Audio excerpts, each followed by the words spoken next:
ನಮಸ್ಕಾರ. ಲೋಕಾಯುಕ್ತ ದಾಳಿ ಟಿವಿಗೆ ಸ್ವಾಗತ. ನಾನು ಗಾಯತ್ರಿ. ಜುಲೈ ತಿಂಗಳು ಶುಭ ಸುದ್ದಿಯೊಂದಿಗೆ ಆರಂಭವಾಗಿದೆ. ಇಂದು ಬೆಳಗ್ಗೆ ತೈಲ ಮಾರುಕಟ್ಟೆ ಕಂಪನಿಗಳು ಎಲ್ಪಿಜಿ ಸಿಲಿಂಡರ್ಗಳ ಬೆಲೆಗಳನ್ನ ಕಡಿಮೆ ಮಾಡಿವೆ. ಪ್ರತಿ ತಿಂಗಳ ಮೊದಲ ದಿನದಂದು ತೈಲ ಮಾರುಕಟ್ಟೆ ಕಂಪನಿಗಳು ಗ್ಯಾಸ್ ಸಿಲಿಂಡರ್ಗಳ ಬೆಲೆಗಳನ್ನ ಪರಿಷ್ಕರಿಸುತ್ತವೆ. ಈ ತಿಂಗಳು ಸಿಲಿಂಡರ್ ದರವನ್ನ ಕಡಿಮೆ ಮಾಡಲು ನಿರ್ಧರಿಸಲಾಗಿದೆ. ದೇಶದಾದ್ಯಂತ ವಾಣಿಜ್ಯ ಅನಿಲ ಸಿಲಿಂಡರ್ಗಳ ಬೆಲೆ ಕಡಿಮೆ ಮಾಡಿರುವುದಾಗಿ ತೈಲ ಮಾರುಕಟ್ಟೆ ಕಂಪನಿಗಳು ಘೋಷಿಸಿವೆ. 19 ಕೆಜಿ ಸಿಲಿಂಡರ್ನ ಬೆಲೆಯಲ್ಲಿ ರು 58.50 ಕಡಿಮೆ ಮಾಡಲಾಗಿದೆ. ಇದರೊಂದಿಗೆ ದೆಹಲಿಯಲ್ಲಿ ಸಿಲಿಂಡರ್ ದರ 1665 ರೂಪಾಯಿಗೆ ತಲುಪಿದೆ. ಇಂದಿನಿಂದಲೇ ಪರಿಷ್ಕೃತ ಬೆಲೆ ಜಾರಿಯಲ್ಲಿ ಇರಲಿದೆ.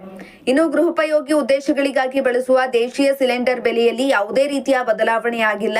ಬದಲಾದ ಅನಿಲ ಬೆಲೆಗಳು ಸ್ಥಳೀಯ ತೆರಿಗೆಗಳನ್ನ ಆಧರಿಸಿವೆ. ಇನ್ನು ಯಾವ್ಯಾವ ರಾಜ್ಯದಲ್ಲಿ ಎಷ್ಟು ದರ ಇದೆ ಅಂತ ನೋಡೋದಾದ್ರೆ, ದೆಹಲಿ 1665 ರೂಪಾಯಿ, ನೋಯ್ಡಾ 1747.50 ರೂಪಾಯಿ, ಕೋಲ್ಕತ್ತಾ 1769 ರೂಪಾಯಿ, ಮುಂಬೈ 1616 ರೂಪಾಯಿ, ಅದೇ ರೀತಿಯಾಗಿ ಚೆನ್ನೈ 1881 ರೂಪಾಯಿ, ಇನ್ನು ಬೆಂಗಳೂರಿನಲ್ಲಿ 1796 ರೂಪಾಯಿ.